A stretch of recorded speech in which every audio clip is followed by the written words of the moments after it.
The future of money, political or private. In 2009, an anonymous individual using the name Satoshi Nakamoto unleashed the first version of Bitcoin, a private, peer-to-peer digital currency. In creating Bitcoin, Nakamoto tried to give his creation similarities to the old gold standard. It was mined using increasingly difficult mathematical formulas, like mining gold. Bitcoins were easily divisible, like weights of gold, and government couldn't create more of it out of thin air, like other commodity-backed currencies.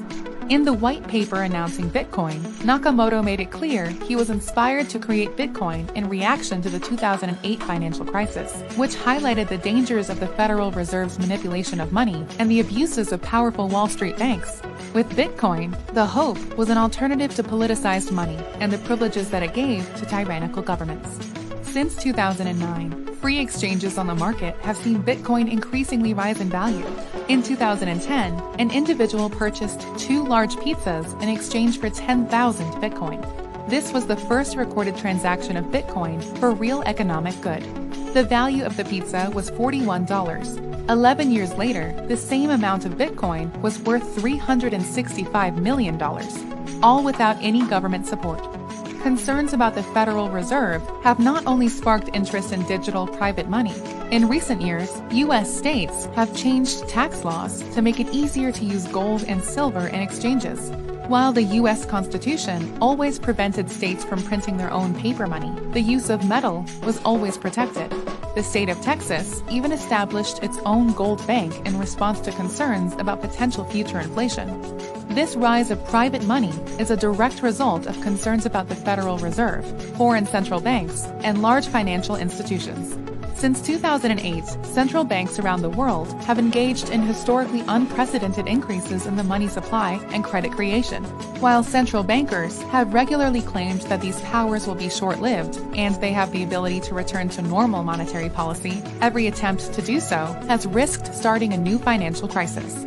As governments take on more and more debt, there are new concerns that arise.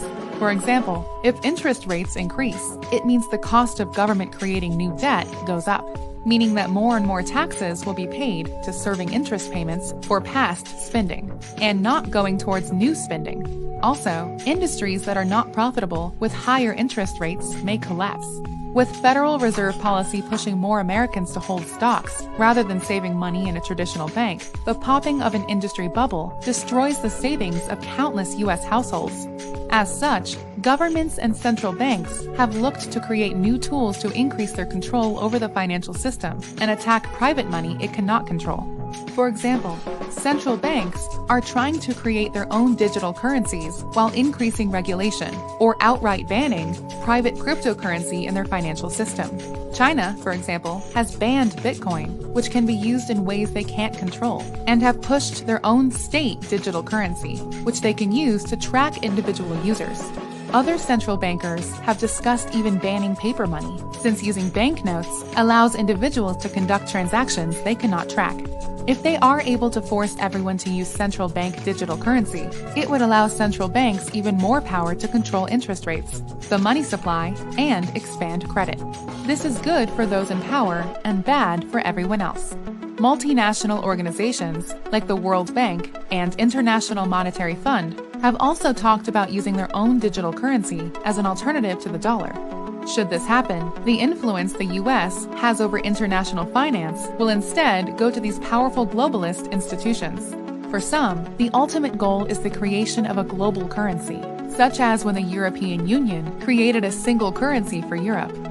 As we saw in 1931, the response to the U.S. government going off the gold standard was Washington confiscating the gold of average citizens, a major increase of their power.